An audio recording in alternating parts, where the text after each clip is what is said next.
आपका इस्तकबाल है। रवा कितान फाउंडेशन के इस नफ्स प्रोग्राम में आप सबको इल्म है कि रवा कितान फाउंडेशन मुल्क बैरून में करीब 50 मुकामात पे इस तरह एहसास विमेन ऑफ अलीगढ़, एहसास विमेन ऑफ दिल्ली, एहसास विमेन ऑफ लखनऊ, इस तरह करके अपनी भाषा अपने लोग इसके प्रचार और प्रसार के लिए महीने में 10 से 12 ऐसे इवेंट्स हम ऑर्गेनाइज करते हैं। आज अलीगढ़ में ये हमारा तीसरा ऐसा मौका है जब हम किसी बहुत ही मुमताज़ शायर या अदीब के साथ मौजूद हैं एक छोटी सी गुफ्तगू के लिए। इससे कबल इसी हॉल में, अलबरकात के इस हॉल में हमारी गुफ्तगू जनाब एस एम अशरफ साहब से हुई थी। सभी ने बहुत लुत्फ़ लिया था उस गुफ्तगू से और आज मुझे यकीन है कि हमारे साथ मौजूद हैं मुमताज़ शायर आलोक श्रीवास्तव। आलोक जी अपनी तमाम तर मसरूफियात के बावजूद आज दिल्ली से यहाँ तशरीफ़ फरमा हुए हैं। बेहद हमने चाहा कि इनका क़याम ज़रा और हो और एक शेरी नशिस्त का भी एहतमाम हो सके, लेकिन इनकी कुछ मसरूफियात रहीं जिसकी वजह से आलोक जी को आज ही यहाँ से जाना है। लेकिन इस गुफ्तगू से जो अगले 1 घंटे में आलोक जी यहाँ फरमाएंगे, मुझे यकीन है कि हम उर्दू शायरी की एक नई सिन्फ जिसे कहना चाहिए इन्होंने जन्म दिया, जिसमें जैसे गंगा जमुना का संगम ही नहीं बल्कि गंगा जमुना एक साथ चलते हुए कभी एक दूसरे में दाखिल होती हूँ, ऐसे हिंदी और उर्दू का हमें इसमें हसीन इम्तिजाज देखने को मिलता है। मैं सदर जलसा प्रोफेसर अब्दुल रहीम किदवई साहब से इजाज़त चाहूँगी कि हम इस महफिल का आगाज़ करें। आइए एक मुख्तसर सा तारुफ पेश है जनाब आलोक श्रीवास्तव का।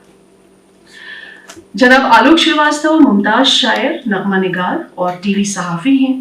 35 बरस से अदब में सरगर्म आलोक श्रीवास्तव की पेन से शाया होने वाली किताबें आमीन और आसमान बेस्ट सेलर कुतुब में शुमार होती हैं। उनकी नई किताब आसमान को इंडिया टुडे ने 2025 की 10 बेहतरीन किताबों में शामिल किया है। अदबी शख्सियात ने इन्हें हिंदी और उर्दू के दरमियान मजबूत पुल करार दिया है। 20 से ज़ायद ममालिक के अदबी सफ़र कर चुके आलोक श्रीवास्तव को मध्य प्रदेश साहित्य अकादमी, मध्य प्रदेश उर्दू अकादमी और इंटरनेशनल पब्लिकेशन एजाज़ से नवाजा गया है। बरतानवी पार्लियामेंट हाउस ऑफ कॉमन्स में एजाज़ पाने वाले वो कम उम्र तरीन भारतीय शायर हैं। महानायक अमिताभ बच्चन से लेकर आतिफ असलम तक और जगजीत सिंह से लेकर पंकज उधास तक उनकी तख्लीकात मुतअद्दिद मारूफ गुलकारों की आवाज़ में मकबूल हो चुकी हैं। शिव तांडव स्तुति के उनके हिंदी मफहूमी तर्जुमे को खुसूसी पजीराई मिली है। वो बड़े मीडिया इदारों से वाबस्ता रहे हैं जिनमें दैनिक भास्कर, इंडिया टीवी और आज तक नुमाया हैं। इन दिनों वो अपने सोलो शो आलोकनामा के सबब खासी तवज्जो का मरकज बने हुए हैं। न ठहरा था न ठहरा हूँ और आज एक नया पड़ाव अलबरकात में, अलीगढ़ में, एहसास वुमेन अलीगढ़ रवा कितान फाउंडेशन। ख़वातीन व हज़रात इस्तक़बाल करें जनाब आलोक श्रीवास्तव का गुफ्तगू का आगाज़ है। आज हिंदी और उर्दू का हम आप में आज के ज़माने में, और जिसमें मुझे लगता है कि बड़े मुतहय्यर जावेद अख्तर साहब खुद हैं कि आज के ज़माने के जो नौजवान शायर हैं उनमें इतनी हिंदी और उर्दू की अक़ीदत एक साथ, इसका कुछ तो बैकग्राउंड होगा। शुरुआत इससे करते हैं कि आप हमें कुछ अपने सफ़र के बारे में बताएं।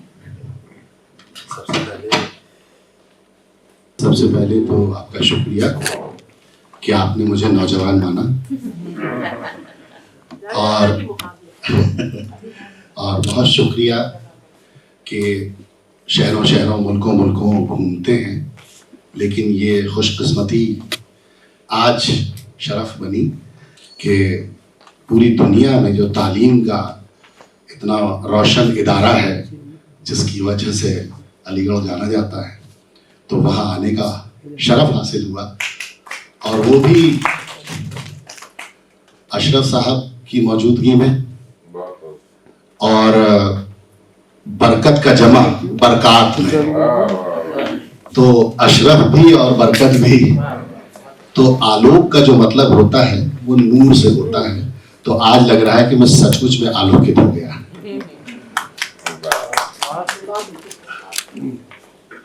आपका सवाल जो था उसके जवाब में 4 मिसरे मैं पढ़ देता हूँ कि सारा बदन अजीब सी खुशबू से भर गया, सारा बदन अजीब सी खुशबू से भर गया, शायद तेरा ख्याल हदों से गुजर गया। और उर्दू के इस खुलूस को हम ढूंढते कहा, उर्दू के इस खुलूस को हम ढूंढते कहा, अच्छा हुआ ये खुद ही लहू में उतर गया। तो कुछ तो वालिदैन जो भोपाल से जिनका ताल्लुक कुछ परवरिश और बकौल फिराक साहब के मेरे बुजुर्गों ने जो है इतनी उर्दू पढ़ ली है कि अगर वो कहीं एक छोटी सी बूंद भी नूर की हमारे घर में या हमारी किताब में या कहीं तहरीर में आ जाए तो अपने आप पूरी की पूरी जो रिवायत है वो रोशन हो जाती है। तो मेरा जो सबसे पहला इदारा है उर्दू का वो मेरी वालदा है, जो भोपाल जहांगीराबाद से हैं और थी, अब नीली छतरी के उस पार हैं, लेकिन उनकी जो तरबियत है और घर का जो माहौल और फिर कायस्थ, तो वो भी मैंने कहा है। जी जी, वो शेर भी सुना दे। जी जी, वो भी मैंने कहा है, शेर के बात करो तो लफ्जों से भी खुशबू आती है। अब शेर तो जनरली शायर जो होते हैं, अब मेरे करीब में मेरी बड़ी बहन बैठी हुई हैं माशाल्लाह से, इतनी ज़हीन, खुद एकेडमिया पूरा का पूरा चलता फिरता, तो मैं इन्हीं की नजर कर देता हूँ वो शेर कि बात करो तो लफ्जों से भी खुशबू आती है, लगता है इस लड़की को भी उर्दू आती है। आपने मुझे लड़की कह के वो कर्ज उतार दिया जो आपने मैंने मुझे नौजवान किया। तो अब आप ये ऊपर वाले का, अल्लाह मियाँ का करम है कि मतलब 50+ में भी अगर मैं आपको छोटा भाई दिख रहा हूँ तो ये मैं उसी का करम मानता हूँ। बात करो तो लफ्जों से भी खुशबू आती है। आप पहले बैठ जाए, हम लोग एक्चुअली थोड़ा सा वक्त पे शुरू हो गए और हमारा हिंदुस्तान जो है वो वक्त से थोड़ा आगे चलता है। बात करो तो लफ्जों से भी खुशबू आती है, लगता है उस लड़की को भी उर्दू आती है। और अशरफ साहब माजरत के साथ कि हमने भी तो दिल जीते हैं मीठे लफ्जों से, हमने भी तो दिल जीते हैं मीठे लफ्जों से, हम कायस्तों को भी थोड़ी उर्दू आती है। क्या घर जो है वो ऐसा इदारा था कि जहाँ पूरी मुश्तरका तहसीब, और एक वाकया मुझे कभी नहीं भूलता बचपन का, और ये आप जब मेरे घर जाएंगे विदिशा भोपाल तो आपको इसकी तस्दीक भी हो जाएगी। मैं बहुत छोटा था, बहुत अबोध जिसको हिंदी में कहते हैं, तो मैं देखता था कि मेरे 3 बड़े भाई तो बड़े सामान्य हैं, सब आते जाते हैं। एक बड़े भाई जो हैं वो जाली वाली टोपी लगाकर मेरे वालिद से, मेरी वालदा से, और वो बिल्कुल, तो मैंने 7-8 बरस का मैं रहा था, तो मैंने उनसे पूछा कि ये 3 तो सब सामान्य हैं, एक अलग से क्यों दिखते हैं? तो बोले ये तुम्हारे सबसे बड़े भाई हैं, उनका नाम है चौधरी निसार मालवी, और गालिबन 50 बरस तो मुझे देखते हो गए कि उनके घर से, और हमारे एसपी के बहुत ही कद्दावर एक मेंबर ऑफ पार्लियामेंट रहे चौधरी मुनव्वर सलीम साहब, मेरे बड़े भाई, वो अब इंतकाल फरमा गए, तो उनकी फैमिली और विदिशा में मेरी फैमिली, ये एक मुश्तरका तहजीब की बड़ी, मतलब जिसको कहिए कि मिसाल के तौर पर। तो मुझे जो मेरी परवरिश हुई वो इस तरह के माहौल में हुई कि वालदा जो थी वो गवर्नमेंट जॉब में थी, वालिद भी थे, फादर मेरे, और हम लोग बिल्कुल जैसे कबीले में इधर से उधर और उधर से उधर यायावर, तो उस तरह से करते करते, और एक बहुत अच्छा शहर है मध्य प्रदेश में, सम्राट अशोक की ससुराल है, हेरिटेज है, सांची करीब में है, वहाँ हम लोग मुकीम हुए आकर 1974 में। तो भोपाल विदिशा का फासला ऐसा ही है जैसे आप समझ लीजिए कि गुड़गांव और दिल्ली। तो जब भी कोई ऐसी अदबी महफिल होती थी तो हम लोग भोपाल आ जाया करते थे, ननिहाल। और मेरी खुशकिस्मती देखिए कि मेरा ननिहाल भी भोपाल, मेरा तदिहाल भी भोपाल और गुज़िश्ता 27 बरस से मेरा ससुराल भी भोपाल। तो अब जितनी चाशनी मुझे मिलनी चाहिए थी उसने मुझे बस शुगर नहीं की, अल्हम्दुलिल्लाह, बाकी सब हो गया। ये बहुत अच्छी बात आपने कही। चूंकि हम सब अलीगढ़ में मौजूद हैं तो इसका भी जिक्र ज़रूर होना चाहिए कि भोपाल के बड़े एहसानात अलीगढ़ में भी हैं। आपको इल्म होगा हमारी यूनिवर्सिटी की पहली चांसलर एक खातून थी और एक बेगमात का एक तवील सिलसिला है भोपाल में रहा है। कुछ तो वो आप पे असरअंदाज हुआ होगा। क्या आपकी निगाह में ख़वातीन की इज्जत और मर्तबा कुछ इससे ज़्यादा है जितना अमूमन लोगों की निगाह में होता है, और वो आपकी शायरी में झलकता है? देखिए, मेरी जो परवरिश हुई, क्योंकि मैंने आपसे बताया मेरी माँ जो थी वो गवर्नमेंट जॉब में थी और मैं घर में सबसे छोटा था, तो कोई नहीं जाएगा, गुड्डू जाएगा साथ में। तो वो एक होता है कि छोटा बच्चा है, अच्छा वालिद की जो नौकरी है वो भोपाल या विदिशा में है और माँ जो है वो दमोह सागर SDM थी वो, तो मैं उनके साथ रहता था और वो उर्दू और हिंदी के जो रसाइल हैं वो रस्मुल ख़त भी जानती थी, पढ़ती थी, चूँकि पूरी परवरिश उनकी भोपाल की थी। तो वो मुझे जब अफसाने सुनाती थी पढ़ पढ़ के, उसका मेरे ऊपर बड़ा असर हुआ। और आप ऐसा होता है ना कि आपकी परवरिश में, हमारे शास्त्रों में ऐसा कहते हैं कि आप अगर वालिद पिता की छत्र छाया में ज़्यादा रहते तो आपका सूर्य प्रबल होता है, शुक्र प्रबल होता है, और आप जब अपनी माँ के साए में उसके पास अधिक रहते तो आपका चंद्र प्रबल होता है, यानी आप इमोशनल ज़्यादा होते हैं। तो मुझे जितना कुछ सीखने को मिला, जैसा मैं बहुत जिम्मेदारी से कहता हूँ कि मेरी वालदा से मिला, और उस वजह से एक emotions for women's, respect for women's, वो डेवलप हुआ और वो तहरीर में आया, गज़लों में आया, नज़्मों में आया। तो बिल्कुल नज़र आता है वो। तो अब हम आपसे जानना चाहेंगे, कलम उठाने के बाद हर किसी को एक जद्दोजहद, आपका भोपाल से बम्बई तक का सफ़र और उसके बाद बम्बई में इस कदर शोहरत, इज़्ज़त व इकराम, तो वो है ना शमा का रक़्स शोला आतिशी तो सब ने देखा मगर ये किसी ने नहीं देखा कि परवाने पे क्या गुजरी। तो आपकी शोहरत तो हम देख रहे हैं। 1995 में मैं भोपाल में था, सहाफ़ी हो चुका था। हमारा एक बड़ा अखबार है दैनिक भास्कर, उसमें फीचर एडिटर था। तो 1994-95 की बात है, हम एक मुशायरा पढ़कर लौट रहे थे ट्रेन से। तो मेरे साथ हमारी गज़ल की तहज़ीब के अज़ीम शान शायर थे, उनका नाम मैं रिवील करूँगा, आप समझ जाएंगे। तो हम दोनों ही उदास थे, वो भी उदास थे और मैं भी उदास था। वो उदास थे क्योंकि रात उनके मयार, उनके वक़ार के मुताबिक उनको एप्रिसिएशन नहीं मिला, सुना नहीं गया। अच्छा, मैं उदास था कि मैं सुपरहिट रहा, लेकिन मेरा लिफाफा उनसे 4 गुना कम था। तो अब 22-24 बरस के लड़के का चेहरा उसका अपना चेहरा होता है, उसके चेहरे पे कोई चेहरा नहीं होता। तो जाहिर बात है वो भाग गए उस बात को, और उन्होंने कहा मुझसे कि मुझे पता है कि तुम क्यों उदास हो। तो मैंने कहा क्या है? बोले कि कुछ बरस बाद ये बात तुम समझ जाओगे। और फिर वो खिड़की के बाहर देखने लगे और थोड़ी देर बाद उन्होंने अपनी किताब उठाई और उसमें एक सफ़ा मोड़ा और उसमें मुझे दिया। उसमें शेर था कि ये फूल मुझे कोई विरासत में मिले हैं, तुमने मेरा कांटों भरा बिस्तर नहीं देखा। सब समझ गए। तो मेरे गुरुतुल्य, मैं कहता हूँ उनको उस्ताद की तरह है। मुझे ऐसा लगता है कि जिंदगी में एक कामयाबी या एक नाकामी ये आपका म्यार तय नहीं करती, दुनिया इससे आपको नहीं तोड़ती।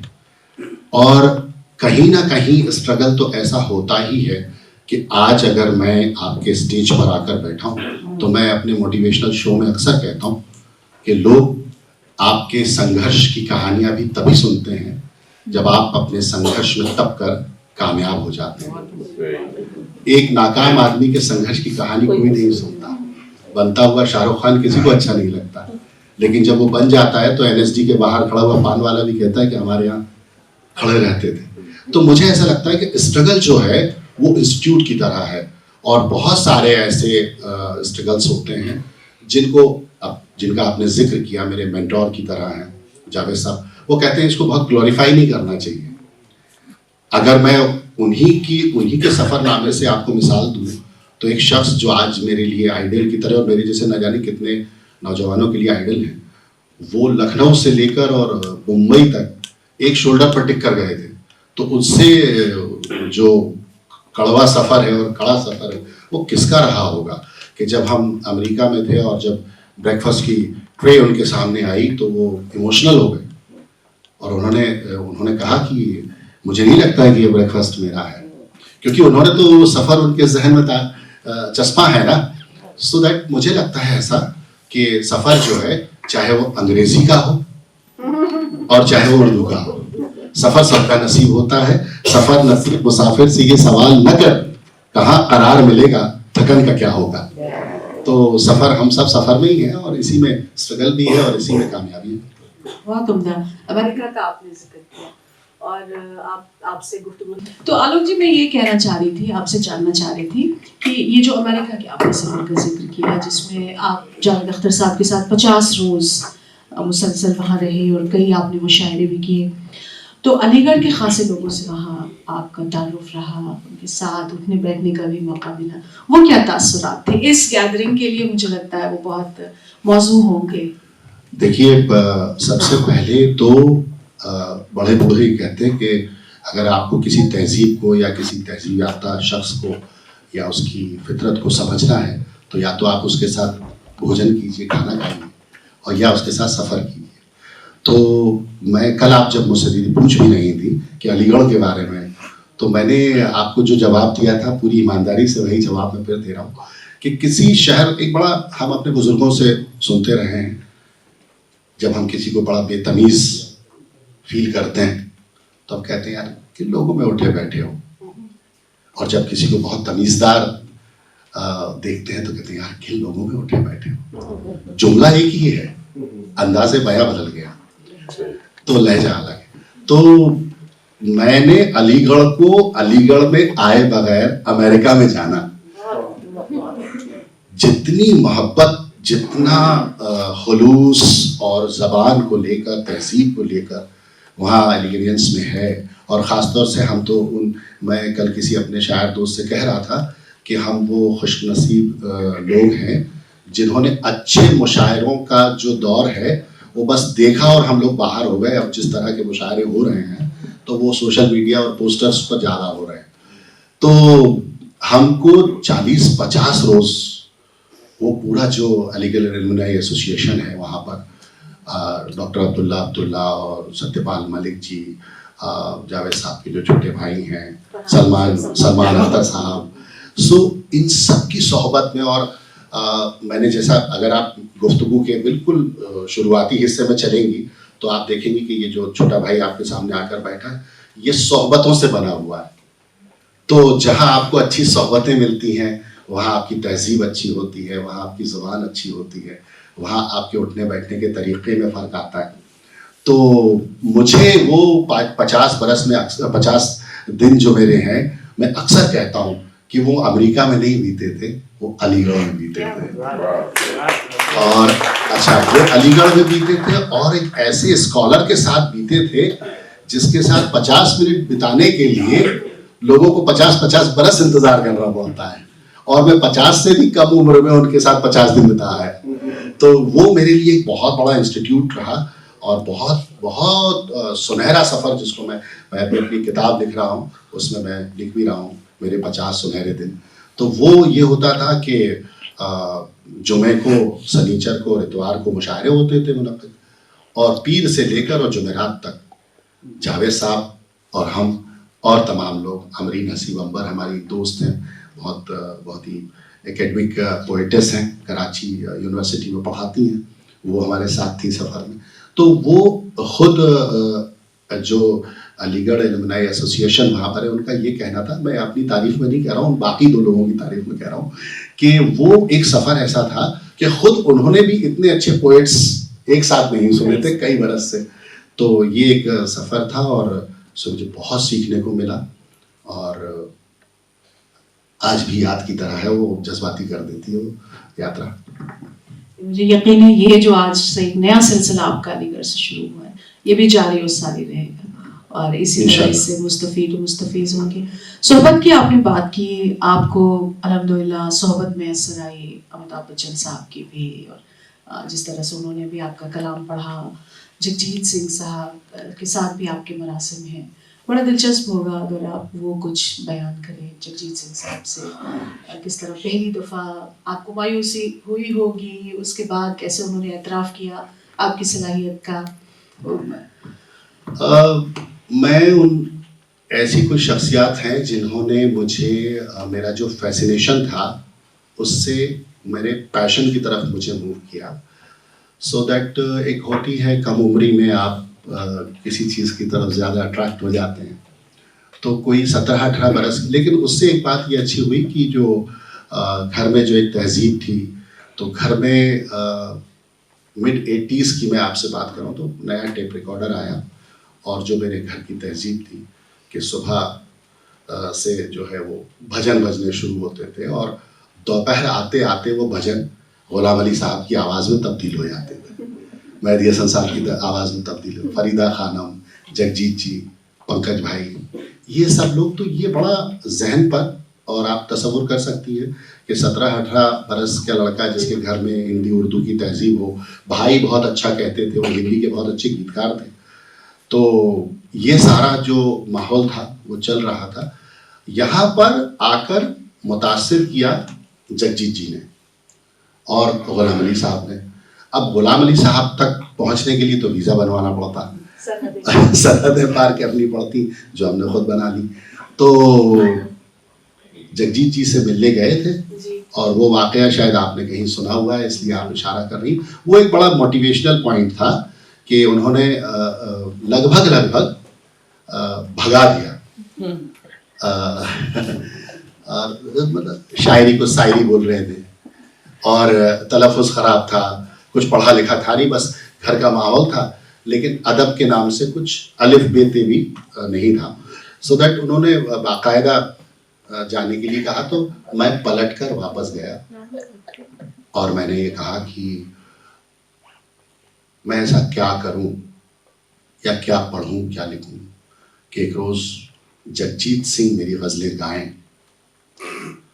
तो ये 1994 का वाक़या है।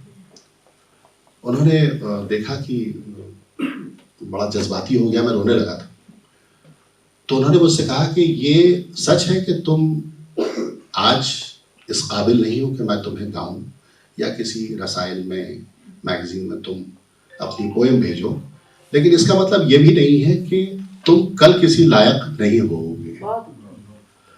तो 2 किताबें उन्होंने मुझे दी, साहित्य अकेडमी से पब्लिश होती थी वो हिंदी उर्दू में, एक थी अमीर खुसरो साहब की और एक कबीर की थी, और दोनों इधर हिंदी से शुरू होती थी और पीछे उर्दू से शुरू होती थी, पतली पतली किताबें थी।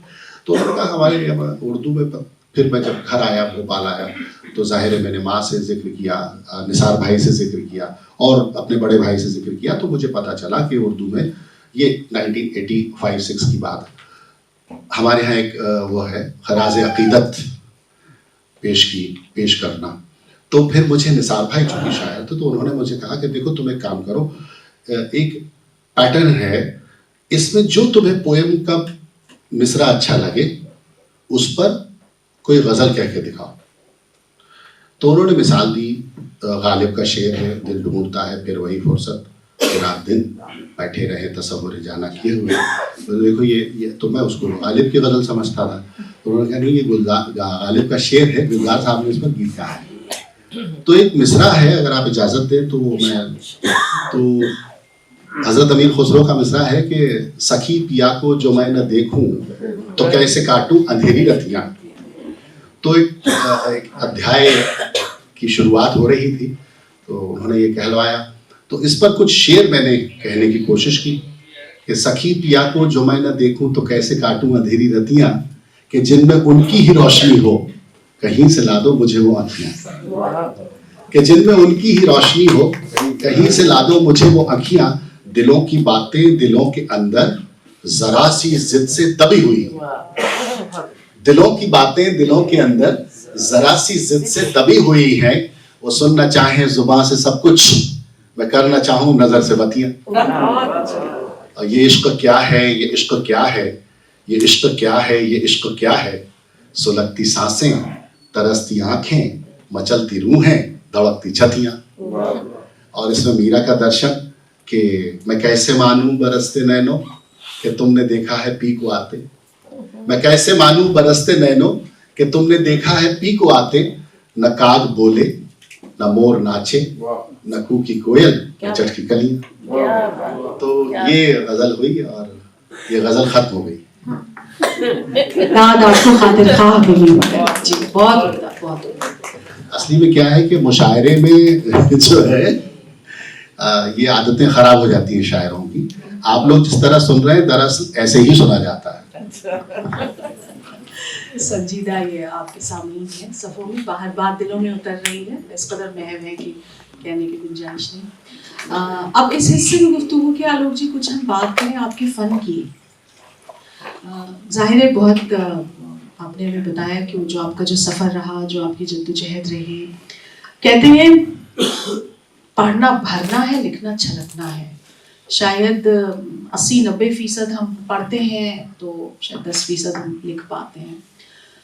तो कुछ जिक्र अगर आपकी ज़ुबान से हम उन मुसन्निफ़ीन का या उन शोरा कराम का सुने जिनका असर आपके ऊपर रहा है, और ये कब और कैसे, किस तरह से फिर हाउ डिड इट इवॉल्व? बहुत अच्छा ये सवाल है। और मेरा ऐसा मानना है कि जब कुदरत को आपसे कोई रिजल्ट लेने होते हैं तो आपके आसपास एक पटकथा लिखती है और आप फिर उस पटकथा का हिस्सा होते जाते हैं, उस स्क्रिप्ट का हिस्सा हो जाते हैं। तो अब इतना खूबसूरत सवाल तो अपने आप में है और मेरे काम का सवाल, और आपने पूछा भी बिल्कुल एप्ट जगह पर है। तो ये जहाँ ये लड़का लौटा, तो ये लौटा था अपने फैसिनेशन को देखकर, लेकिन यहाँ से उसको अपने पैशन में टर्न होना था। सो दैट हुआ ये कि जब ये गज़ल कही और उसी वक्त ये हमारे पूरे सूबे की कहिए या हमारे शहर की कहिए, डॉक्टर बशीर वद का आपके मेरठ से और भोपाल क़याम हुआ और फिर वो वहीं रहने लगे। तो डॉक्टर साहब बशीर वद साहब, और तो एक बार ऐसा हुआ कि मैंने एक गज़ल कही जो मोमिन खां मोमिन साहब की बहर थी, उस पर लेकर गया मैं, जिसमें डॉक्टर साहब की भी बहुत गज़लें हैं। ये नए मिजाज का शहर है, क्या कोई फूल धूप की पत्तियों में हरे रिबन से बंधा हुआ, वो गज़ल का लहजा नया नया, न कहा हुआ न सुना। तो ऐसे छोटे थे तो हर कहीं मुतासिर होके और कुछ भी बेतुका सा कह के तो पहुँचे उनके पास इस्लाह के लिए।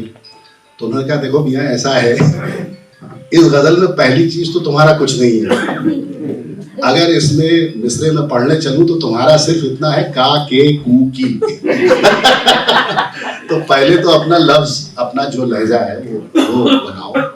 तो जैसे मैंने कहा ना कि तवर्रुक की तरह मुझे चीजें मिली। तो इस किस्म की तनकीद से कभी आप मायूस नहीं हुए, कभी बददिल नहीं हुए, कोशिश जारी रखी? देखिए क्या है कि माँ बाप, मेरा ऐसा अकीदा है कि जो आपकी तनकीद कर रहा है वो आपका सबसे बड़ा वेलविशर है। जो आपकी बैकबाइटिंग कर रहा है असल शत्रु वो है जो आपके मुंह पर नहीं कह रहा है। अगर कोई आपको समझा रहा है और आप समझ नहीं रहे हैं तो फिर तो ये आपको अपने जहन को टटोलना चाहिए कि उसमें रोशनी कहाँ है। कबीर का आपने जिक्र किया, वो शायद निंदक नियरे रात आंगन कुटी छवा। तो ये चीजें डॉक्टर साहब हुए, फिर डॉक्टर साहब के जरिए निदा फाजली साहब। मेरी एक बहुत जो मैं ब्लेस्ड खुद को फील करता हूँ कि एक मुझे शरफ हमेशा हासिल रहा, और अब मैं कहता भी हूँ अपने कई इंटरव्यूज में कहता हूँ कि मैं जिनको पढ़ कर बड़ा हुआ, जब बड़ा हुआ तो फिर उन्हीं के साथ पढ़ा भी मैं, चाहे वो जावेद अख्तर साहब हों, बशीर बद साहब हों, निदा फाजली साहब हों, वसीम साहब हों, ऐसे तमाम शायर और बड़े हमारे अदब के जो लोग हैं, इनके साथ मेरी तरबियत इनके ज़ेरे साए मैंने अदब सीखा, पढ़ा, और उसके बाद फिर जब बड़ा होने लगा या बड़ा हुआ और कभी सम्मेलनों में, मुशायरों में जाने लगा ख़ास तौर से, तो फिर इन लोगों के साथ पढ़ने का भी मौका मिला। तो ये जो तरबियत है, ये जो सोहबत है, ये ऐसे पोइट्स की मिली कि डॉक्टर साहब ने दुष्यंत कहा कि तुम देखो हिंदी पट्टी से आते हो, तुम्हारे बहुत सारे मेटाफर्स जो हैं वो हिंदी से आते हैं। तो उन्होंने एक वो बनाया जिसको हम कोर्स कह सकते हैं मेरे लिए। तो उसमें थोड़े से उन्होंने भवानी भाई रखे, भवानी प्रसाद मिश्र जी रखे, एक किताब उनकी दी मुझको भवानी भाई की, एक दुष्यंत का साये में धूप, निदा फाजली साहब की किताब आई थी उस समय मोर नाच, वो उन्होंने मुझे बाकायदा दस्तखत करके दी, और ख़ुद अपनी किताब जिस पर उन्हें साहित्य अकेडमी मिला था। तो ये सारी किताबें आस उस वक्त आई थी सो जी की। सो दैट ये 4-5 किताबों का एक उन्होंने कोर्स बनाया कि अब मैं इसमें पेज बताऊंगा तुम्हें और तुम्हें गज़ल सुनानी है। तो अब मैं भी एक ऐसे स्कॉलर का स्टूडेंट होने जा रहा था जिन्होंने अपनी ही किताब पर और अपनी ही गज़लों पर पीएचडी की, या आगे जब वो पढ़ने गए तो उन्हीं की गज़लें उन्हें पढ़ने पड़ी। तो खैर ये मुझे इनके साथ के जो सफ़र हैं उन्होंने बड़ा सहारा दिया। मैं मतलब आप सबकी मौजूदगी में कह रहा हूँ कि मुझे बनाने में इन लोगों का बहुत बड़ा हाथ है। और आप इन सबको खिराज अक़ीदत पेश कर रहे हैं, आप इस चीज़ को तस्लीम कर रहे हैं, यकीनन ये आपके बारे में भी बहुत कुछ कहता है। 2 सवाल मैं ऐसे आपसे करूँगी जो कि आपका जो इंतखाब है उसके मुताल्लिक़ है। हर शायर एक तखल्लुस रखता है, आपका कोई तखल्लुस है नहीं, हमें मालूम है। कभी ये ख्याल जहन से गुजरा कि कुछ बेकल मुंतशिर टाइप कुछ रख लिया जाए? मुंतशिर तो बिल्कुल नहीं। तो इस पर कुछ रोशनी डालना चाहें तो चॉइस इज योर्स।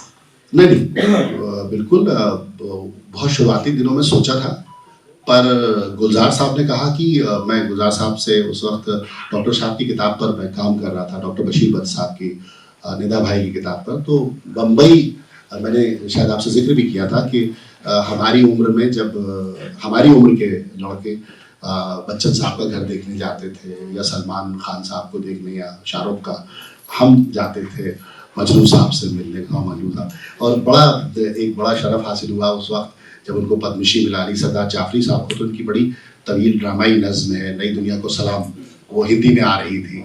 तो हफ्ते 15 रोज़ में उनके घर रहा सरदार जाफरी के, और फिर मैंने उसकी पूरी एडिटिंग वगैरह और जो भी करेक्शंस थे उसमें वर्तनी के, तो वो किए।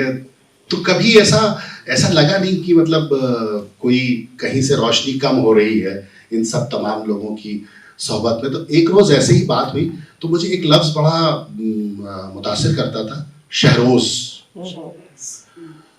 तो मैंने गुलजार साहब से कहा, मैं कहा गुलजार साहब मैं आलोक शहरोज़ रख लूँ?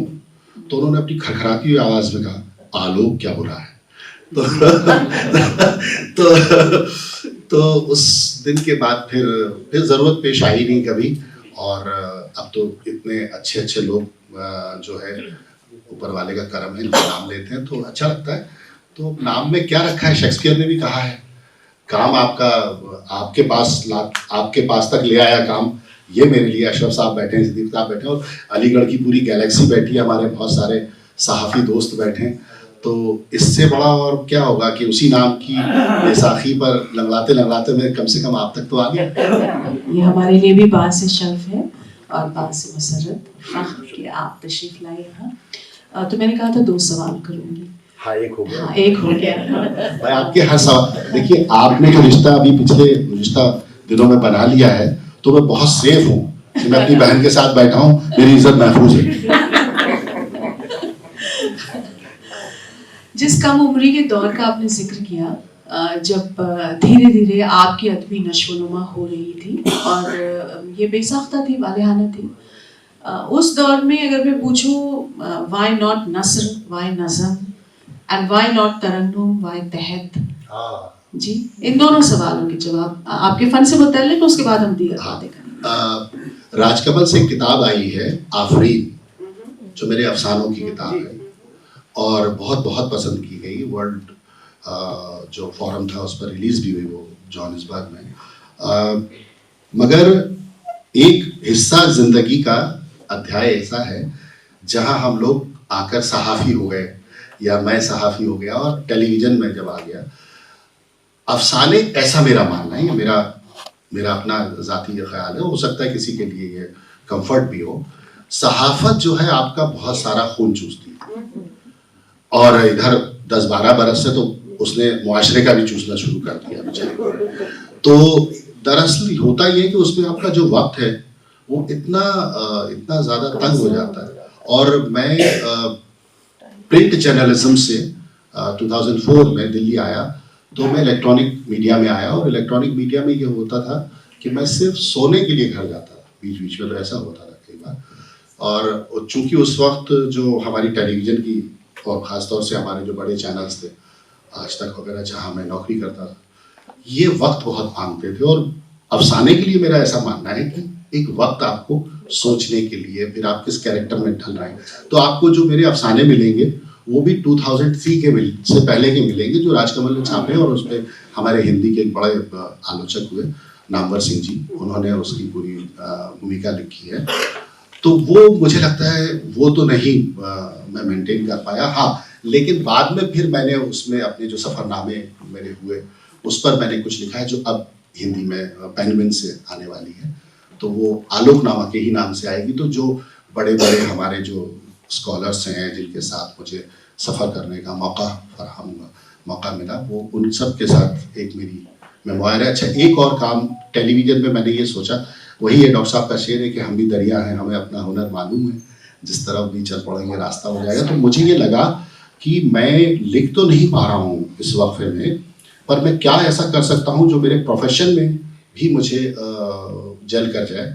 तो मैंने 20 हमारे जो उर्दू के बड़े अदीब हुए, मैं अमेरिका तक गया बाद में, और सत्यपाल मलिक जो अभी इंतकाल फरमा गए, और उसके बाद सलमान अख्तर साहब, डॉक्टर अब्दुल्ला, इधर आएंगे तो जावेद साहब, और हमारे और जितने उर्दू के बड़े अदीब हैं, उनके ऊपर मैंने एक सीरीज़ की है टेलीविज़न की, जो अभी यूट्यूब पर है और किसी बड़े OTT पर वो अब आने वाली है। तो 21 एपिसोड की सीरीज़ है, उसमें भी गाइड मेरे जावेद साहब रहे, और वो बहुत अच्छी सीरीज़ है। वो यूट्यूब पर अवेलेबल है, अभी कभी आप देखना चाहें तो जरूर देखिए। एक मुलाकात जी, उसकी काफ़ी रील्स वायरल होती है आजकल। एक मुलाकात से बात हो, तो अल्लाह करे ये 21 से 42 हो। जी इंशाल्लाह। और यहाँ खासे ऐसे अफसाना निगार ऐसा मशरफ साहब मौजूद हैं, नसर निगार मौजूद हैं, एक मुलाकात में ज़रूर शामिल हो सकते हैं इंशाल्लाह।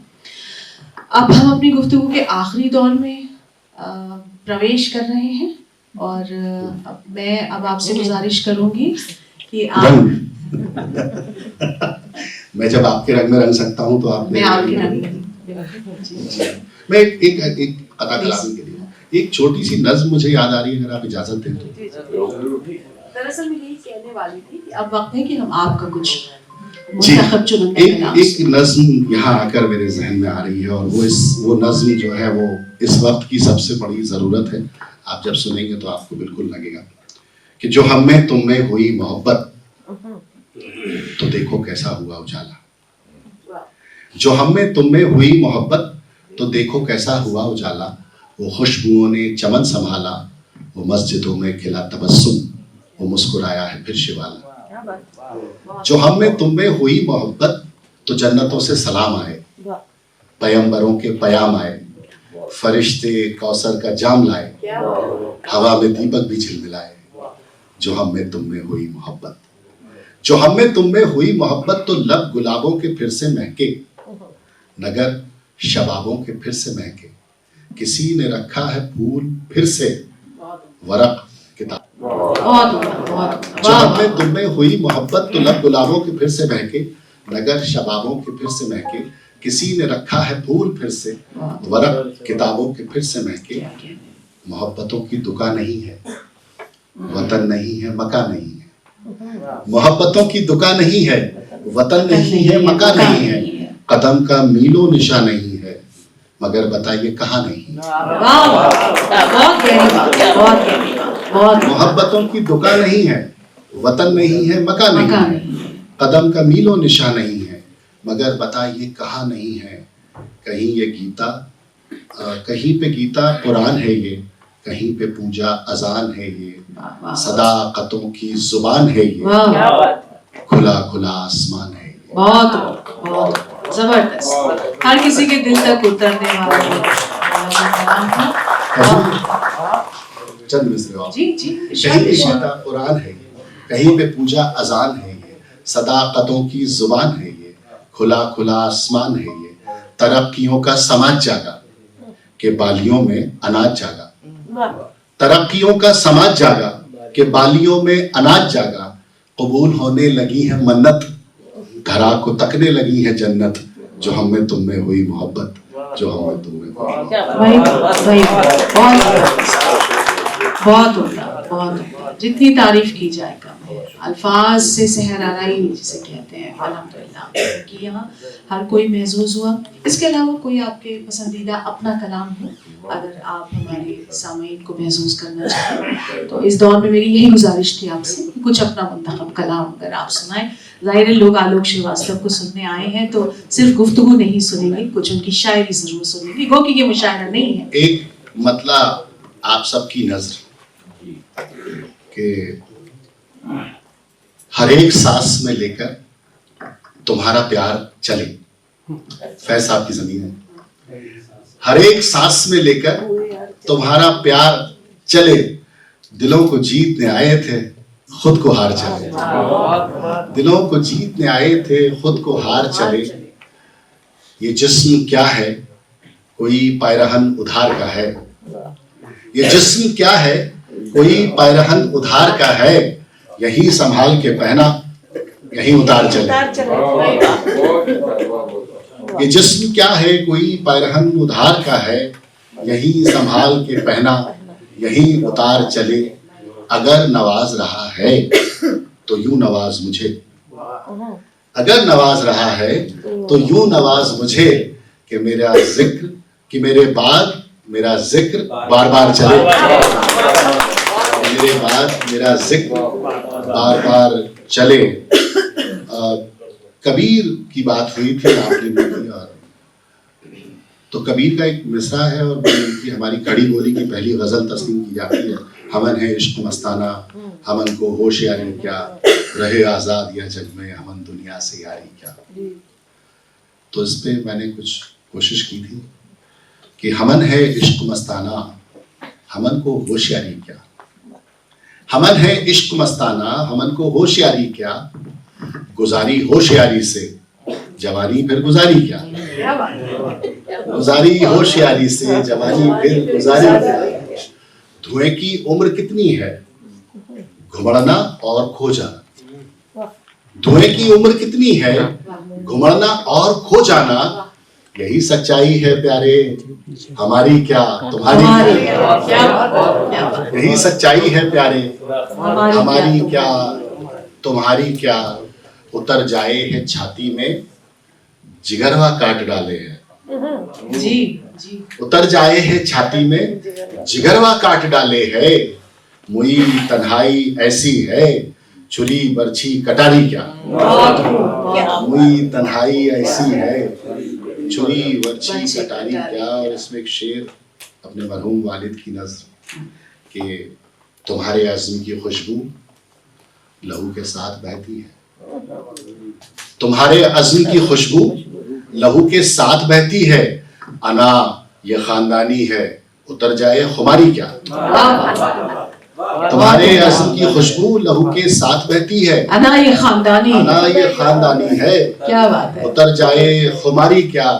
और हम तमाम लिखने वालों की जानिब से कबीर की नजर ये शेर कि हमन कबीरा की जूती हैं उन्हीं के कर्जदारी हैं, हमन कबीरा की जूती है उन्हीं के कर्जदारी हैं, चुकाए से जो चुक जाए वो कर्जा क्या उधारी क्या, बहुत अच्छा बहुत अच्छा। चुकाए से जो चुक जाए वो कर्जा क्या उधारी क्या। हमन है इश्क मस्ताना, हमन को होशियारी क्या, रहे आजाद या जग में हमन दुनिया से यारी क्या। बहुत बहुत बहुत बहुत शुक्रिया। मेरे ख्याल से एक और की गुजारिश कर लें, एक आखिरी एक आखिरी में चाह रहा हूँ कि ये सब मैं पुराना सामान है जो आप लोगों के बीच, और आप इतने मासूम है कि हाँ नहीं कि आपको मैंने एक किताब दी थी भी आसान जो आई है उससे आसान। Thank you, Manisha. This is Manisha Yadav. She's another Ehsaas woman of Aligarh.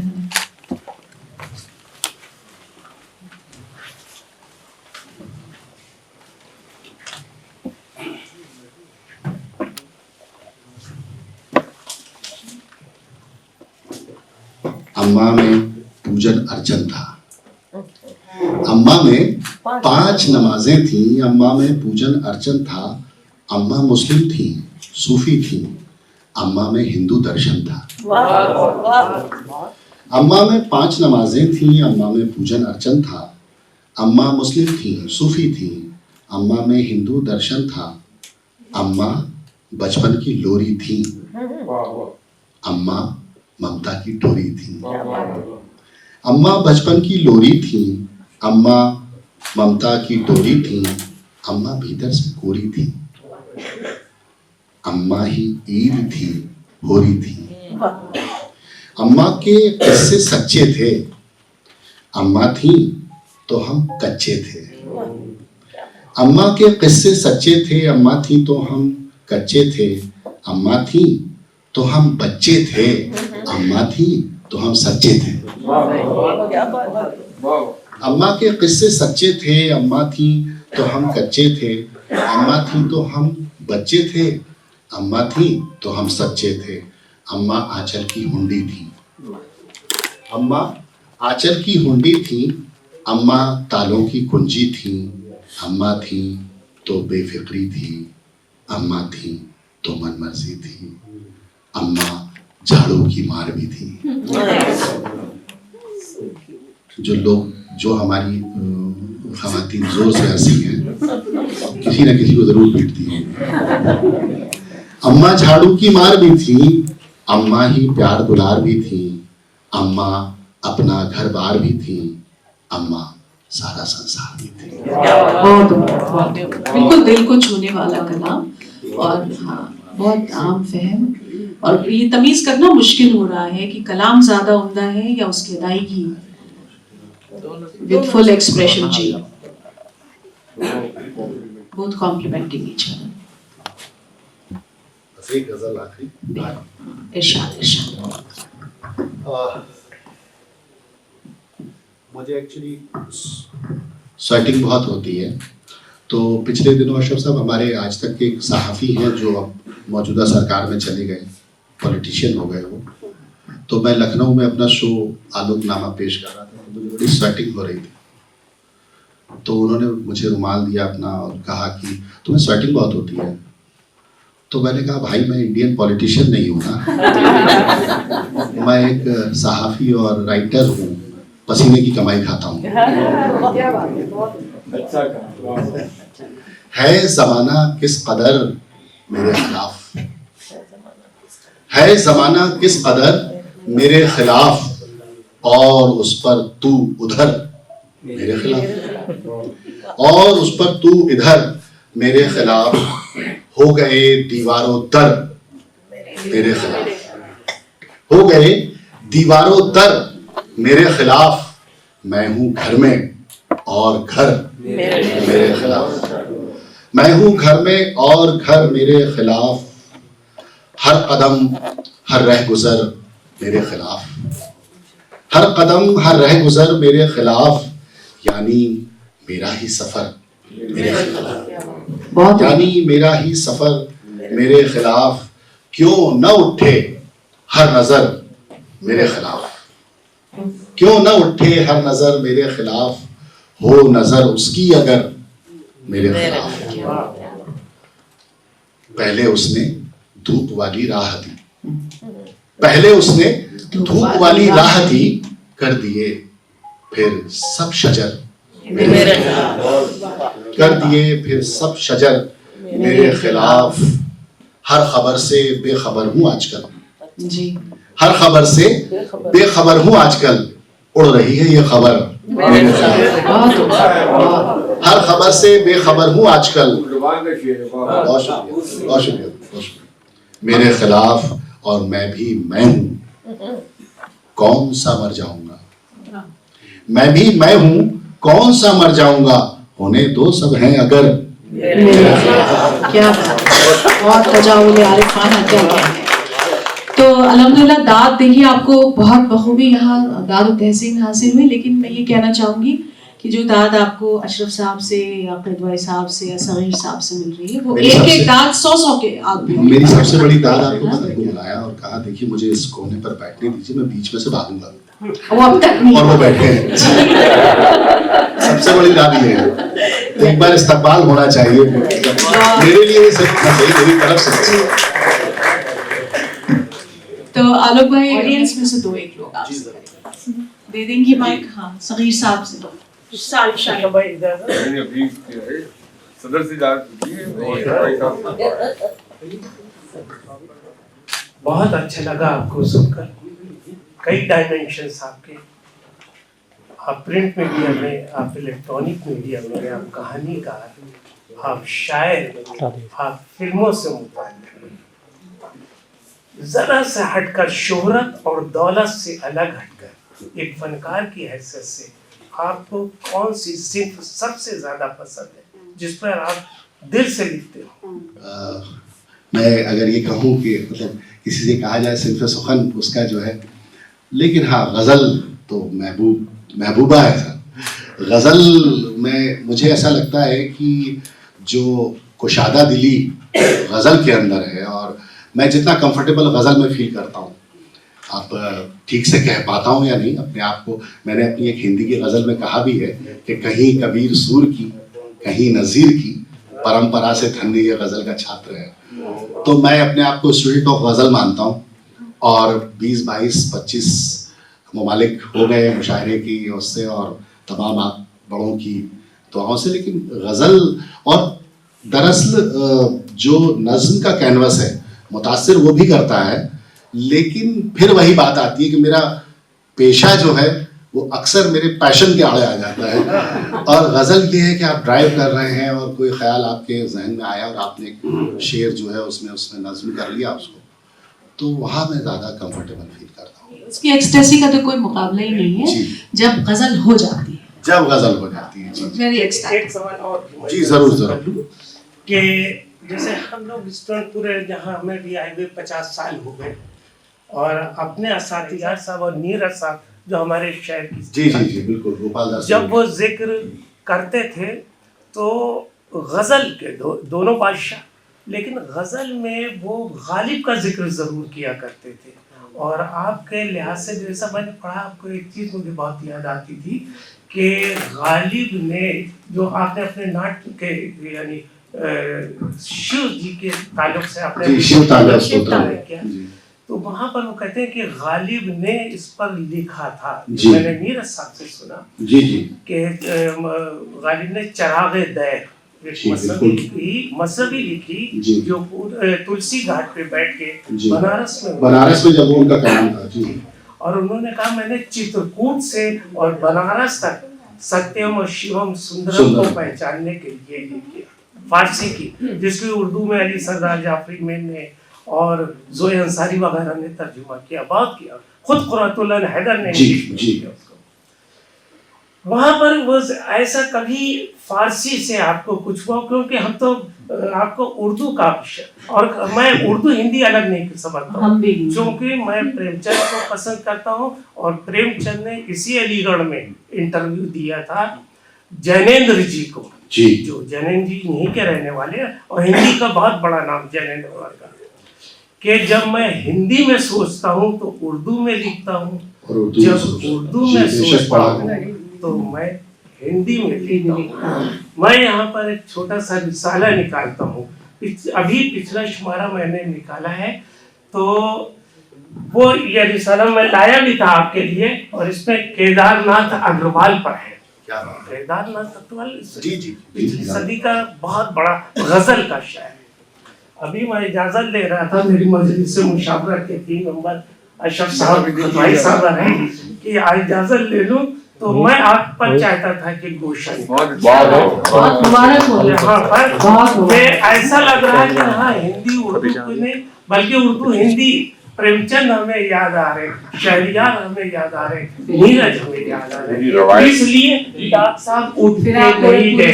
Doctor साहब की बेगम साहिबा की 8 किताबों के बैक पर अभी जावेद अख्तर ने लिखा है।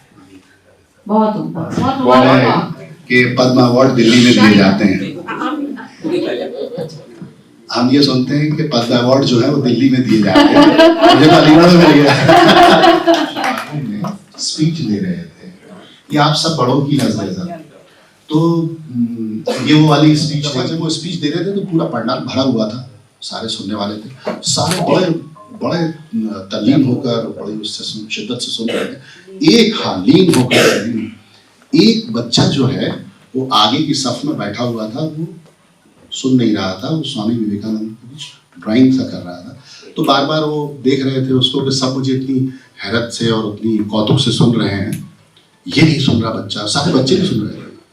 तो जब मैं बहुत मुख्तसर करता हूँ इसको कि जैसे ही उनकी तकरीर खत्म हुई स्वामी विवेकानंद की, तो पूरा जो जन समुदाय था वो स्वामी जी की तरफ दौड़ा, लेकिन स्वामी जी उस बच्चे की तरफ गए और उससे कहा कि तुम क्या कर रहे हो। उन्हें नहीं पता था कि ये ना तो बोल सकता है ना सुन सकता है। उसके साथ उसका एक ट्रांसलेटर था जो उसके एक्सप्रेशन को बयान कर रहा था। मैं बोला क्या कर रहे हो, तो उसने वो ड्राइंग स्वामी जी को दिखाई। अब हैरत की बात ये सब आप बड़ों की नजर है, ये आंसर जो आपने मुझे एजाज दिया भी। तो उसने कहा कि सर मैं ये बना रहा था, तो उसमें माइक था सर, स्वामी जी थे और स्वामी जी से 10 गुना बड़े पीछे स्वामी रामकृष्ण परमहंस थे, उनके गुरु। तो स्वामी जी ने बड़े अचरज से पूछा, हैरत से पूछा कि यू नो हिम, तो मैंने जानते हो। बैकड्रॉप में कहीं उनका कोई तस्वीर भी नहीं थी। तो उस बच्चे ने इशारे से बताया कि जिस वक्त आप बोल रहे थे उस वक्त स्वामी रामकृष्ण परमहंस मुझे पीछे दिख रहे थे। तो सर मेरा शेर है, आप सबकी नजर है कि असर बुजुर्गों की नेमतों का हमारे अंदर से झांकता है, असर बुजुर्गों की नेमतों का हमारे अंदर से झांकता है, पुरानी नदियों का मीठा पानी नए समंदर से झांकता है। तो सर हम थोड़ी बोलते हैं सर, हमारी तहजीब बोलती है जो आपने हमें दी है। लोग बहुत अपने आप को हिंदी में कहे तो धनी और उर्दू में कहे तो नसीब तस्वुर करते हैं 2 वजहों से, बल्कि कई वजहों से। एक तो ये कि आप इतनी खूबसूरत जबान, इतना खूबसूरत तलफ्फुज़, इतना खूबसूरत लहजा लेकर अरकात की इस महफिल में तशरीफ लाए। और हम लोगों को अक्सर ये ख्याल आता है कि एक तलफ्फुज़ ही तो हमारे पास रह गया, वो भी आप लोग इसी के लिए नहीं। तो ज़बान तो इससे बहुत पहले भी शेयर हो चुकी है, लेकिन तलफ्फुज़ के ऊपर हम लोग जरा थोड़ा सा इतराते रहते हैं। अब वो आप जैसे लोग जो सामने नजर आ जाते हैं तो वो इतराहट भी हम लोगों की पानी भर के दूर हो जाती है। अल्लाह आपको सलामत रखे। आप एक ऐसी महफिल में है जिसकी सदारत प्रोफेसर अब्दुल रहीम किदवाई कर रहे हैं, जो बिलाशुबा अलीगढ़ के काबिल तरीन लोगों में से एक है। अंग्रेजी हो, चाहे उर्दू अदब हो, चाहे अरबी हो, चाहे पुरानियात के मामलात हो, 2 जगह से PhD है और सैकड़ों इनके शागिर्द हैं, और ये आपकी महफिल की सदारत कर रहे हैं। तो ये मैं इसको आप यकीन जानिए, हालांकि मैं आपको बड़ा हूँ इसलिए कह सकता हूँ, मैं इसको आपकी खुशनसीबी समझता हूँ। और इस बात को भी आपकी खुशनसीबी समझता हूँ। नहीं यानी मैंने अपनी खुशनसीबी का तो जिक्र कर ही दिया तमाम सामीन के साथ कि आपकी मौजूदगी की वजह से हम अपने आप को धनी समझते हैं, लेकिन आपकी भी तो खुशनसीबी का जिक्र होना चाहिए कि आप उस इंस्टीट्यूट में है जो ऐसे कवि के नाम पर है जो इतने बड़े सूफी थे अपने जमाने के कि औरंगजेब के काल में भई ग्रंथ की आस और प्रेमी नाव विचार के धरियो प्रेम प्रकाश। क्या बात, ये उनका शेर था। शाह बरकतुल्लाह फैयूम था जिनके नाम पर यह प्रकाश है, हिंदी के बहुत बड़े शायर थे। और प्रोफेसर मसूद ने कहा कि बगैर शाह बरकतुल्लाह के जिक्र के हिंदी उर्दू की ज़बान और अरब का जिक्र नहीं किया जा सकता। और आप उसी खानदान के एक फर्द के सामने जो आपके सामने आजीजी के साथ बैठा हुआ बात कर रहा है, वो स्वामी महारेड्डी थे, वो भी हिंदी के शायर थे। वो देखिए उस जमाने में ये बात कहते थे कि भजले सजनी हर का नाम, भजले सजनी हर का नाम। अब देखिए दूसरा मिसरा जो है बहुत आसान सा है, लेकिन वो ये धोबन का गीत के नाम से उनका गीत था। अब आप देखिए इसकी खूबसूरती क्या है कि भजले सजनी हर का नाम, छियो राम छियो राम। वो कपड़े की जो पत्थर पे पटकने की आवाज आती है। तो और हम उस इलाके के भी हैं जहाँ रंग जैसे कवि थे कि आपने उनका नाम जाहिर है मुझसे बहुत बेहतर सुना होगा कि तुझसे अपने पुनर्मिलन की आशा कम विश्वास बहुत। तो मुझे बड़ी खुशी हुई इस बात से कि सलीम साहब ने बहुत सही वक्त पर एक फैसला लिया कि वहाँ पर एक बहुत अच्छा उनका घोषणा निकालेंगे और हम सब लोग बहुत दिनों तक उसके सारे आपको याद करेंगे। इस महफिल में ऐसे बहुत से लोग हैं मेरे अलावा भी जिनका दिल बेसाख्ता चाह रहा होगा कि वो इस महफिल में अपनी आवाज सुने, जैसे मैं सुन रहा हूँ। मेरी दाढ़ी सफेद हो चुकी है और मैं काफी उम्र दराज हो चुका हूँ, तो मैं बहुत सी लिबर्टी ले लेता हूँ। बहुत से लोग वो लिबर्टी नहीं ले पा रहे, लेकिन बहुत से वो दिल चाह रहा हुआ कि वो आपके बारे में गुफ्तगू करे। अल्लाह आपको सलामत रखे और हमारी अजीजा फायजा अब्बासी जितनी खूबसूरत जबान में गुफ्तगू करती हैं और बिल्कुल बरसता, और मुझे तो लग रहा था कि वो बिल्कुल दो बात, मतलब एक तरफ से सलाम हो रहा है, दूसरी तरफ से जवाब आ रहा है बहुत ही खूबसूरती के साथ। और मैं अपने गुफ्तगू का आखिरी मोड़ पे पहुंच के ये कहता हूँ कि गजल के बारे में आपने फरमाया, मैं भी उसी का कायल हूँ। और मुझे एक शेर याद आता है अलीगढ़ी के एक शायर का कि गजल भी फन है किसी जानवास कातिल का। गजल भी फन है किसी जानवास कातिल का कि जब भी पढ़िए कलेजा निकल पड़े दिल का। बहुत बहुत शुक्रिया, बहुत शुक्रिया। डॉक्टर शारिक पूरी यूनिवर्सिटी की सबसे अच्छे नाज़िम जलसा, नाज़िम मुशायरा। आलोक साहब आप चीफ मेडिकल ऑफिसर हैं, लेकिन अदबी ज़ौक़ जो है बहुत ही बाली। मुझे आपसे एक सवाल करना है, लेकिन उससे पहले एक शेर याद आता है आपके लिए। लिपट जाता हूँ माँ से और मौसी मुस्कुराती है, मैं उर्दू में गजल कहता हूँ हिंदी मुस्कुराती है। तो मुझे आपसे ये कहना, चूंकि आप मुशायरों के स्टेज पे भी बहुत रहते हैं और आपने जी नहीं अभी भी रहते हैं जी, और आपने उन लोगों के साथ भी मुशायरा पढ़ा जिनका जिक्र कर रहे थे सरदार जाफरी और निदा फाजली। लेकिन अब आज का जो मुशायरों का मंजरनामा है जिसमें शायरी एक तरह से बेची जा रही है, जिसमें उसकी कीमत तय होती है, जिसमें गले फाड़ फाड़ के, और आधे से ज्यादा लोग उस उर्दू रस्मुल खत से वाकिफ नहीं हो, वो मुशायरों में कामयाब शायर। आप क्या समझते हैं कि मुशायरों के हवाले से उर्दू का मुस्तकबिल क्या है? लेकिन हाँ, मैं बच गया क्योंकि मैंने थे कह दिया था पहले ही। मैं आपकी बात से पूरी तरह इत्तेफाक रखता हूँ। उर्दू के फ़रोग में इन दिनों के मुशायरे तो नहीं है, ये मेरा बिल्कुल रिटन स्टेटमेंट है ऑन कैमरा। और दूसरी बात ये कि जिस तरह की अब जो पोस्टर, मैं उनको पोस्टर वाले मुशायरे कह रहा हूँ, आप पूरे अगर पूरी कहिए कि पूरी दुनिया का मंजरनामा अगर आप उठा कर देखें तो आप 10 ऐसी तंजीम मुश्किल तमाम निकाल पाएंगे जो आज भी उर्दू के बावकार मुशायरों की एक रोशन इबारत है।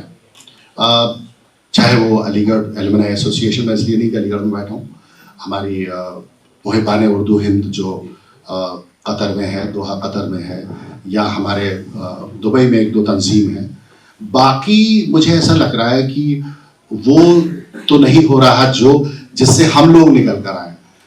मैं अभी दीदी से सुबह जिक्र कर रहा था कि मैं बड़ा खुशकिस्मत हूँ कि मैं उस जनरेशन से आता हूँ जिस जनरेशन ने आखिरी दौर देखा गोल्डन मुशायरों का, और जहाँ से मैंने भी ज़बान सीखी, जहाँ से मैंने भी उठने बैठने के तरीक़े सीखे कि हम अपने बड़ों के साथ किस तरह पेश आते हैं। लेकिन अब तो वो नहीं है, और अगर हम उनको उस नज़रिए से देखते हैं तो बहुत आपको निराशा होगी।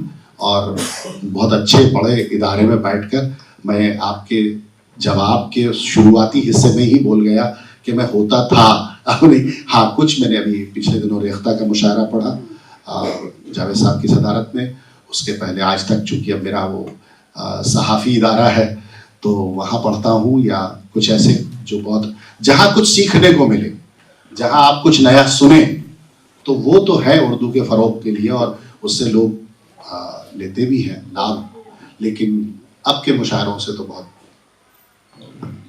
मोहतरम मुक़द्दस सरज़मीन पर तशरीफ़ लाए, इसके लिए शुक्रिया।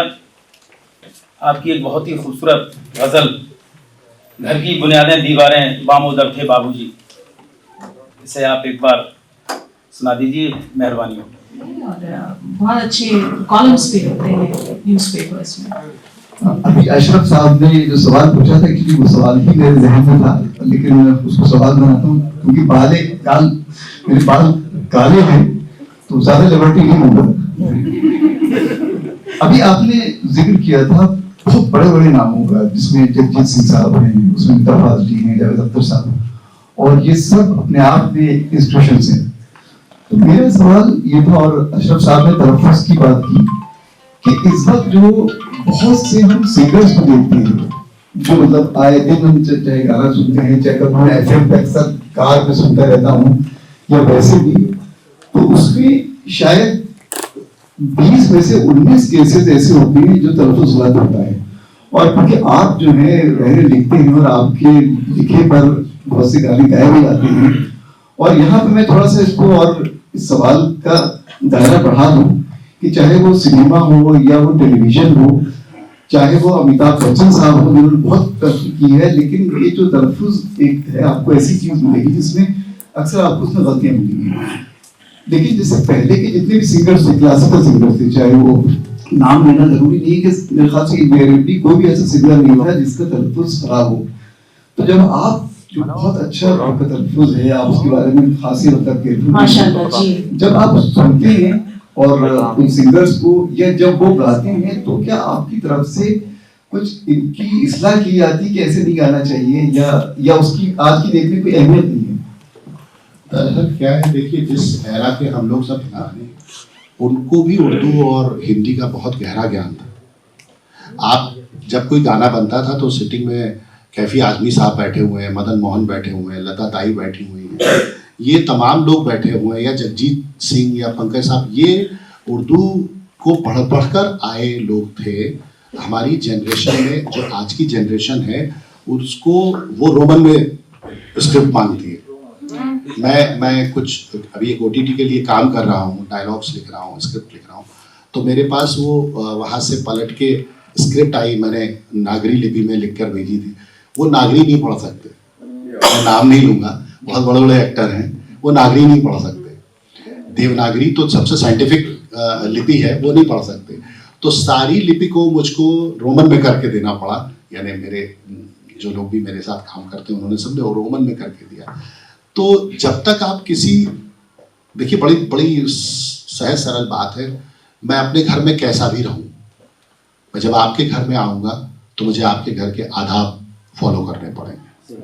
तो आप जब जिस प्रोफेशन में जा रहे हैं, अगर आप तो शुरुआती हिस्से में बड़ी अच्छी बात कही थी, डॉक्टर बशीरवद कहा करते थे हमसे बचपन में, हम जब छोटे थे, कि 95% ही पढ़ो और 5% गढ़ो। क्या बात। तो अब क्या हो रहा है कि 95% गढ़ो और 5% पढ़ो, तो अब ये रवायत हो गई है। इस वजह से शायद, और जबान अगर आपको नहीं आती तो वो सर ने बोला जो आपसे अभी कि आप फिर वो अट्रैक्शन पैदा ही नहीं कर पाएंगे। तो मुझे तो मौका नहीं मिला सर ऐसे लोगों के साथ काम करने का, मुझे तो अच्छे बड़े लोग मिले और उन्होंने उल्टा मुझे सिखाया, मैं क्या उनको सिखाता। जॉनी फॉस्टर जी जी जी, अरे सर मेरी जी, खुशी हम लोगों ने जश्न बहार 2-3 मुशायरों में शिरकत की आपके साथ जी। मेरा सवाल दरअसल डॉक्टर शारिक और डॉक्टर आसिम साहब चुरा ले गए। अच्छा, इसमें भी चोरी होती है? वही सवाल, लेकिन मैं उसका दूसरा पहलू निकाल लेता हूँ। मैं ये आपसे जानना चाहता हूँ कि स्टूडियो के रूम से निकल के, टीवी से, न्यूज रूम से निकल के और मुशायरे के स्टेज तक जो सबसे कड़वा अनुभव आपका रहा हो, वो आप जरूर, क्योंकि इस तरह से बिल्कुल एक यू टर्न लेना आपके लिए भी बहुत एक जोखिम भरा काम था। तो कोई ऐसा कड़वा अनुभव आपके सामने, लोगों ने आपके सामने रखा हो, या शायद सी बात एक बड़ी जालिम दुनिया है, आसानी से हजम कर नहीं पाती है इसमें। देखिए, और पूरा जैसे कहते हैं ना कि हम जो शायर है वो अपनी पोइट्री में ही कह पाता है और कहता है। तो अगर ये आप इजाजत दे दें तो बस मैं जवाब के तौर पे इसके कुछ शेर पढ़ता हूँ कि जो दिख रहा है सामने वो दृश्य मात्र है। इलेक्शन में जिस तरह के हम लोग सुनते हैं कि फेयर नहीं हुआ, जो दिख रहा है सामने वो दृश्य मात्र है, लिखी रखी है पटकथा मनुष्य पात्र है।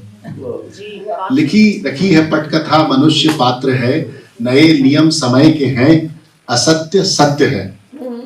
नए नियम समय के हैं असत्य सत्य है, भरा पड़ा है छल से जो वही कुपात्र है।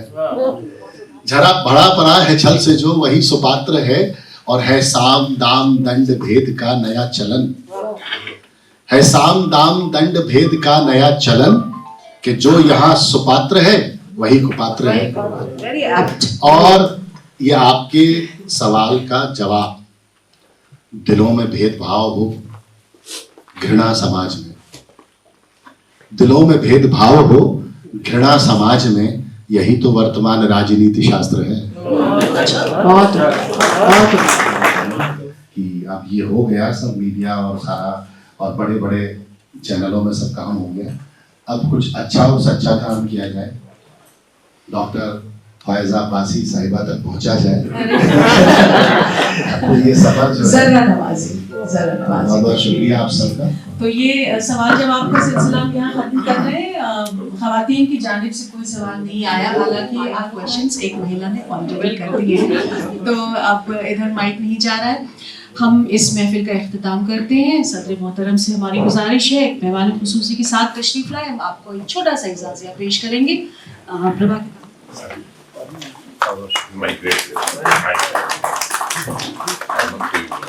अहमद मुश्तबा साहब तशरीफ लाए।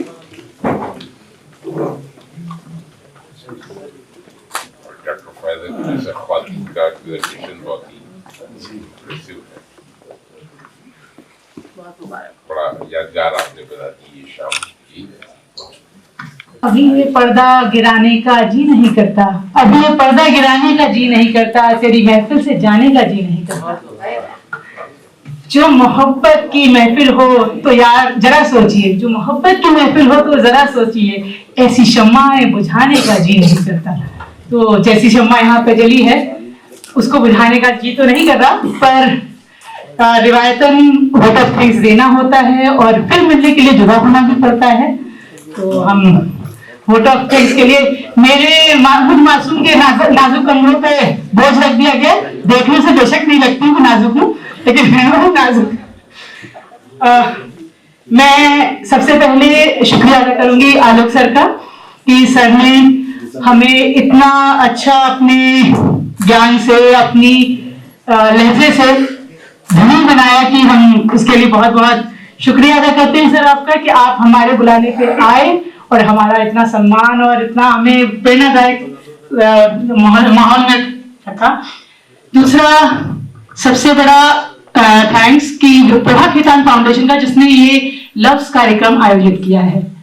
और तीसरा जो वोट ऑफ थैंक्स है वो हमारे अहमद भाई और अलबरकात यूनिवर्सिटी को जाता है, जिन्होंने इतना अच्छा आयोजन करने का हमें मौका अपने यहाँ दिया। तो हमारे साथ खड़े होने के लिए शुक्रिया अहमद भाई। और सबसे बड़ी शायद इस वोट ऑफ थैंक्स की हकदार हमारी फैजा अब्बासी जी है, जो कि मेरी सहेली भी है, लेकिन इतनी बढ़िया सवालों का सिलसिला सिर्फ यही कर सकती है। अलीगढ़ की किसी लड़की औरत में दम नहीं है भैया, मेरी लड़की का है। इसके साथ रहते रहते मुझे आ गया है कुछ कुछ। और फिर मिलने के लिए बिछड़ना जरूरी है। तो इस वादे के साथ सबसे पहली बात कि आप लोग का मैं शुक्रिया अदा करूंगी कि जो आप लोगों ने सुना, अगर आप लोग के बिना ये महफिल अधूरी है। सुनने वाले ना हो तो बोलने वाले का वक्त कम रह जाती है। तो आप लोग बहुत अच्छा सुन रहे थे, उसके लिए तहे दिल से शुक्रिया। और विदा लेने से पहले, इस शाम को अंत करने से पहले यही कहूंगी इस विदाई के साथ कि हम हैं राही प्यार के, फिर मिलेंगे चलते चलते। तो हम सब राही प्यार के हैं और फिर मिलेंगे चलते चलते। बहुत बहुत शुक्रिया इस महफिल में आने के लिए और हम लोग का सम्मान बढ़ाने के लिए। Thank you.